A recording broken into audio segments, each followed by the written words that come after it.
एक मुलाकात ऐसी शख्सियतों के साथ जिन्होंने दिया है अपने जीवन को एक नया मुकाम। रूबरू कराएंगे ऐसी कुछ हस्तियों के साथ एक खास शख्सियत के साथ मुलाकात। जयदेव पटेल के साथ नंबर 1 इंडिया न्यूज पर रात। नमस्कार दोस्तों, मैं जयदेव पटेल, आपका एक बार फिर स्वागत है एक खास शख्सियत के साथ मुलाकात प्रोग्राम में। आज हमारे साथ खास मेहमान हिमाचल प्रदेश के शहरी विकास, town and country planning, housing संसदीय कार्य, कानून एवं कानूनी यादगार सहकारिता मंत्री सुरेश भारद्वाज। सुरेश भारद्वाज जी, आपका बहुत बहुत स्वागत है आज के हमारे प्रोग्राम में। बहुत धन्यवाद आपका। सुरेश भारद्वाज जी, आपसे मेरा पहला सवाल है कि प्रदेश में कोरोना की वर्तमान स्थिति क्या है और अब तक कितने प्रतिशत लोगों को वैक्सीनेट किया जा चुका है? हिमाचल प्रदेश में कोरोना वायरस को रोकने के लिए पहली लहर के समय भी और दूसरी लहर के समय भी प्रदेश सरकार ने जो है वो बहुत व्यापक स्तर पर जो है वो प्रबंध किए थे। और आज जो है वो संख्या जो प्रतिदिन 39-40 जो है वो फैटलिटीज की रहती थी, वो घट करके 1 या 2 हो गई है। कई बार जो है वो 1-2 भी नहीं होती है। और जो पॉजिटिव केसेस आ रहे हैं वो कम होकर के जो है वो 100 और 120 के बीच में जो है वो केसेस आ रहे हैं और उससे अधिक जो है रिकवरी रेट है। तो इसलिए काफी हद तक जो है अभी तो कंट्रोल है। लेकिन चिंता का विषय ये है कि बहुत सारे पर्यटक जो है वो हिमाचल प्रदेश में आ रहे हैं। मुख्य रूप से हिमाचल प्रदेश पर्यटक राज्य है, इसलिए हम कंटिन्यूसली लॉन्ग टर्म के लिए जो है वो अपने बॉर्डर्स को सील नहीं कर सकते। इसलिए लोग आएंगे, लेकिन उसकी एहतियात जो है वो सरकार लगातार कर रही है। और माननीय मुख्यमंत्री जी स्वयं जो है वो इसकी मॉनिटरिंग लगातार प्रतिदिन डिप्टी कमिश्नर, सुप्रीडेंट पुलिस और सीएमओ के साथ वीडियो कॉन्फ्रेंस के द्वारा करते हैं। जहां तक वैक्सीनेशन का सवाल है, हिमाचल प्रदेश आज वैक्सीनेशन में हिंदुस्तान में नंबर 1 पर है। हमारी जो है वो 40 लाख से अधिक आबादी जो है वैक्सीनेटेड हो चुकी है, जबकि टोटल आबादी हिमाचल प्रदेश की 70 लाख है। उसमें जो 45 साल से ऊपर के जो है आयु वाले लोग हैं, उनकी वैक्सीनेशन जो है वो बड़े स्तर पर हो गई है। बहुत कम लोग जो है ऐसे हैं जो अभी तक वैक्सीनेटेड नहीं हुए हैं और लगातार जो है वो उसके वैक्सीनेशन केंद्रों पर जो है वो भीड़ लगी रहती है और उसे कंप्लीट किया जा रहा है। 18 साल और 45 साल के बीच के जो युवक हैं, उनमें भी बड़ी मात्रा में जो है वो वैक्सीनेशन के प्रति एंथुसियाज्म है। वैक्सीनेशन की जितनी डोजेज हमारे पास थी वो कंप्लीट कर दी गई हैं और अब जो है वो जो कुछ दिनों के लिए बंद हो गई थी, फिर से जो है वो कल से प्रारंभ हो जाएगी। और हम समझते हैं कि हिंदुस्तान भर में टोटल वैक्सीनेशन करने वाला हिमाचल प्रदेश पहला स्टेट बनेगा। हमारे 2 जिले, लाहौल स्पीति जो ट्राइबल जिला है, वो कंप्लीट वैक्सीनेशन की दृष्टि से जो है वो 100% वैक्सीनेशन हो गई है। और इसी प्रकार से जो है वो किन्नौर जिला भी जो है वो 100% वैक्सीनेशन की ओर आगे बढ़ रहा है। सुरेश भारद्वाज जी, जिस तरह से आशंका जताई जा रही है कोरोना की तीसरी लहर को लेकर के, ऐसे में क्या तैयारियां की गई है प्रदेश में तीसरी लहर से निपटने के लिए? देखिए, पहली और दूसरी लहर में जो है वो इंफ्रास्ट्रक्चर क्रिएशन जो है वो मुख्य जो है वो कार्य था जो हिमाचल प्रदेश की सरकार ने किया है। आप जानते हैं, जब ये कोरोना वायरस प्रारंभ हुआ था तो सारे देश भर में लोगों को मास्क की जानकारी नहीं थी, मास्क नहीं बनता था। यहाँ पर पीपीई किट्स जो है वो चाइना से या बाहर से आते थे। वेंटिलेटर्स पूरे देश भर में जो है वो बहुत कम अवेलेबल होते थे। हिमाचल प्रदेश में तो टोटल 21 वेंटिलेटर जो है पूरे प्रदेश भर में के 2 हॉस्पिटल्स में थे। बाकी सारे प्रदेश में कोई वेंटिलेटर नहीं था। लेकिन आज जो है वो हिमाचल प्रदेश सरकार ने जो इंफ्रास्ट्रक्चर क्रिएट किया है, उसमें पूरे प्रदेश के विभिन्न हॉस्पिटल्स में 1000 से अधिक वेंटिलेटर जो है वो सब जगह जो है दे दिए गए हैं। जो 200 बेड्स के हॉस्पिटल्स हैं उन सब में वेंटिलेटर जो है पहुंचा दिए गए हैं। ऑक्सीजन की दृष्टि से आप जानते हैं, आप दिल्ली में रहते हैं और दिल्ली के मुख्यमंत्री ने किस प्रकार से ड्रामेबाजी करके जो है वो 700 MT ऑक्सीजन दिल्ली के लिए मांगी थी, जबकि रिक्वायरमेंट जो है वहाँ शायद 400 से अधिक की नहीं थी। हिमाचल प्रदेश जो है वो उसी समय से यहाँ पर ऑक्सीजन की दृष्टि से सरप्लस है। हमारा जो है लिक्विड ऑक्सीजन का प्लांट है बद्दी में, जहाँ से पूरे नॉर्दर्न जोन को जो है वो ऑक्सीजन जाती है। इसी प्रकार से हिमाचल प्रदेश में अपने हॉस्पिटल में केवल एक शिमला का IGMC हॉस्पिटल है, वहां पर ऑक्सीजन प्लांट था, लेकिन अब उसको भी डबल कर दिया गया है।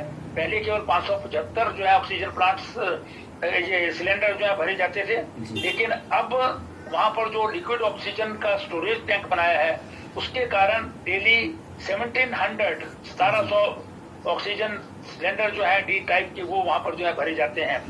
इसी प्रकार से शिमला का ही दूसरा हॉस्पिटल है दीनदयाल उपाध्याय हॉस्पिटल, वहां पर भी अपना ऑक्सीजन प्लांट जो है वो हमने लगा दिया है। प्रदेश में कोई भी 200 बेडेड जो हॉस्पिटल है वो ऐसा नहीं है जहां अपना प्लांट जो है लगना गया हो या उसका कार्य जो है प्रगति पर न हो। शिमला जिला के इंटीरियर एरियाज हैं रोहडू और रामपुर, उनमें भी 1000 लीटर पर मिनट के हिसाब से ऑक्सीजन पैदा करने वाले प्लांट्स जो है वो DRDO द्वारा सैंक्शन किए गए हैं, जो जिस पर जो है काम आगे चल रहा है। इसी प्रकार से अगली लहर के लिए जो आशंका व्यक्त की जा रही है कि शायद ये 18 साल से कम के लोगों में, युवकों में या बच्चों में जो है वो ज्यादा हो सकती है। कारण जो है इसके पीछे हम समझते हैं कि अभी ऑक्सीजन जो इस आयु वर्ग के लोग हैं उनकी वैक्सीनेशन नहीं हो पा रही है।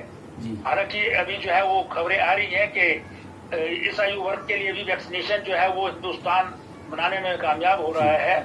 तो लेकिन हिमाचल प्रदेश सरकार ने जब वैक्सीनेशन आएगी तो हम वैक्सीनेशन करेंगे, और इसके साथ साथ हिमाचल प्रदेश की सरकार ने सभी जो बड़े हॉस्पिटल हैं हमारे वहां पर अलग से पीडियाट्रिक्स के वार्ड बनाए हैं। बच्चों के लिए जो है वो अलग जो है वो उसकी व्यवस्था की है, ताकि उन वार्ड में ऑक्सीजन का भी प्रबंध हो और बाकी चीजें भी बने। और इंफ्रास्ट्रक्चर क्रिएशन जो है वो लगातार चल रहा है, और मैं समझता हूँ कि हम तीसरी लहर भी आएगी उसका भी निश्चित रूप से जो है मुकाबला करेंगे।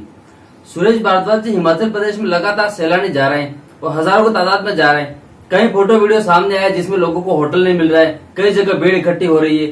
किस तरह से देखते हैं आप इन सारे को, क्योंकि हिमाचल प्रदेश में कोरोना गाइडलाइन जो टूट रही है, सैलानी ध्यान नहीं दे रहे हैं, ऐसे में आपको नहीं लगता है कि कोरोना के मामले काफी बढ़ सकते हैं और काफी दिक्कतें आ सकती है?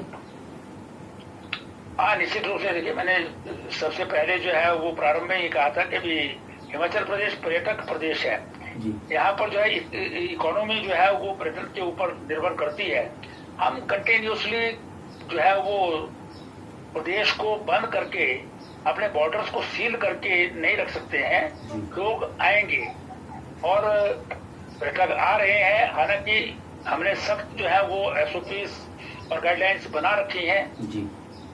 आपके जो है वो दिल्ली में मास्क नहीं पहनते हैं, लेकिन हिमाचल प्रदेश में जो है वो सभी को मास्क पहनना जो है वो कंपल्सरी है। अगर नहीं पहनेंगे तो 2000 रुपए तक जो है जुर्माना उसमें हो सकता है। लेकिन उसके बावजूद भी जो है वो गाइडलाइंस है वो टूटती है। लेकिन यहाँ का जो है वो जानकारी सारी दुनिया भर में पता चल जाती है। दिल्ली, मुंबई या कलकत्ता में जो भीड़ जुटती है उसकी जानकारी जरा लोगों को लेट मिलती है, जब संक्रमण हो जाता है तब मिलती है।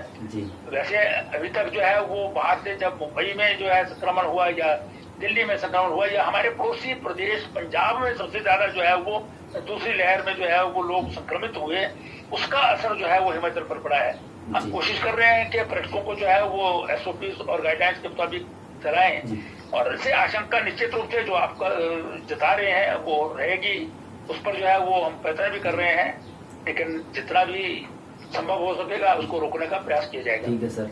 सुरेश भारद्वाज जी, आपसे मेरा आखिरी सवाल है कि प्रशासन की मुस्तैदी के बाद भी देखा जाता है कि तमाम लोग हैं वो नियमों को तोड़ते हैं, उनके खिलाफ किस तरह की कार्रवाई करेंगे आप? देखिए, जैसे मैंने कहा कि हमने जो है वो जो नियम तोड़ने वाले लोग हैं, खास करके मास्क पहनना और 2 गज की दूरी मेंटेन करना, ये भीड़ के लिए सबसे आवश्यक है। बाकी सैनिटाइज या आपको हाथ धोने का काम है वो एक अलग विषय है। लेकिन मास्क ना पहने चंडीगढ़ में, दिल्ली में तो ये संभव हो सकता है, लेकिन हिमाचल प्रदेश के सार्वजनिक स्थलों पर जो है वो कोई भी मास्क पहन करके अगर दिखाई देगा तो निश्चित रूप से उसको जो है वो भारी जुर्माना जो है वो किया जाएगा। और इसके साथ साथ जो है वो डिस्टेंस मेंटेन करने के लिए पुलिस की सर्विलेंस जो है वो लगातार जो है वो जारी है।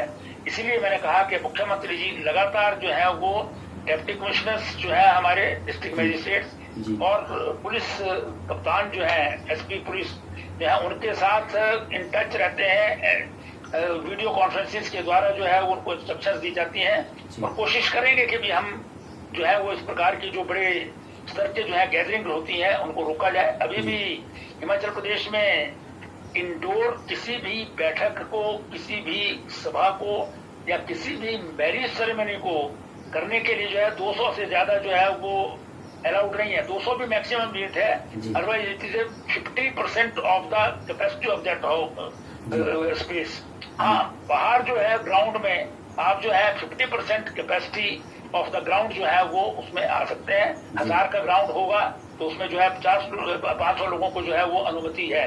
तो कोशिश कर रहे हैं, लेकिन उसके बावजूद भी ये वायरस है सारी दुनिया में फैला हुआ है और इसके लिए बड़े बड़े जो देश हैं वो भी बहुत मुश्किल में है।